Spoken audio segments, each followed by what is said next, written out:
It's 8:30. Good morning. I'm Ian Crouch with Hunter News. 2 men have been killed in a horror crash at Salamander Bay. Police say 4 people were in a Mazda 3 hatchback when it crashed into a tree at the intersection of George Road and Soldiers Point Road just before 1 this morning. A 34-year-old man died at the scene along with another man. Both are yet to be formally identified. Senior Constable Vanessa Bollis says the other 2 occupants of the car have been taken to hospital. The driver, a 31-year-old man, sustained serious injuries. He remains in a serious condition at John Hunter Hospital. A 30-year-old travelling in the back of the car sustained minor injuries. He is in a stable condition at John Hunter Hospital. While inquiries into the events leading up to the crash are continuing, alcohol is considered a factor. Anyone who witnessed the crash is urged to contact Crime Stoppers on 1800 333 000. A man accused of assaulting 2 schoolgirls at Warners Bay has been granted bail. The 22-year-old has been charged with 2 counts of common assault and intimidation following an incident on the Esplanade yesterday morning. It's alleged he approached the 12-year-old girls while they were taking part in a school sports activity and touched one of them on the arm and tried to drag the other into a nearby arcade.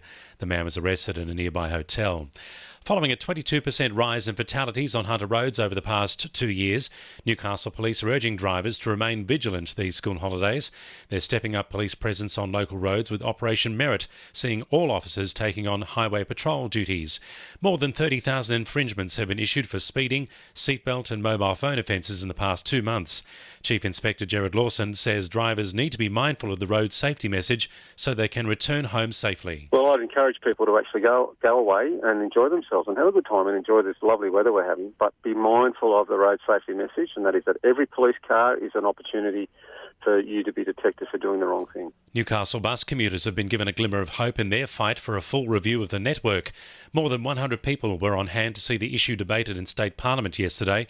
Transport Minister Andrew Constance told Parliament there will be some change as a result of the advocacy of Hunter Labor MPs, but stopped short of promising a full review. The Hunter Business Chamber is throwing its support behind a container terminal for the Port of Newcastle.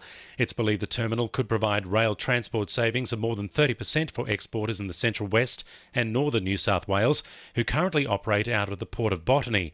Port Botany is the subject of an ACCC investigation amid speculation from Labor secret deals took place to prevent Newcastle building a container terminal so the Liberals could sell off Botany's terminal as a monopoly. Chamber CEO Bob Hawes says despite the rumoured roadblock, there may be a way to make it happen in the future. Whilst I can't comment on those commercial arrangements, it's a shame that perhaps they were in place and there was probably good reasons that government wanted to do that at the time. But if there's other reasons now that make sense to look at these things differently, we're saying, well, it's about time and let's get on with the job and have it assessed if it makes sense, put things into place to have it action. 19 schools across the Hunter are set to open today for the holidays as children enjoy further options for activities. The $30 million state government program will benefit schools including Belmont High School and Cessnock West Public, who will receive a $5,000 injection for their participation.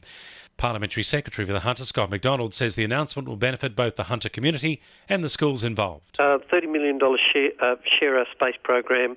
It was part of the announcement on Monday. $120 million committed by our government to secure strategic open spaces for public use and build more than 200 new and improved playgrounds. But I think utilising the existing school assets and playgrounds is a good starting place.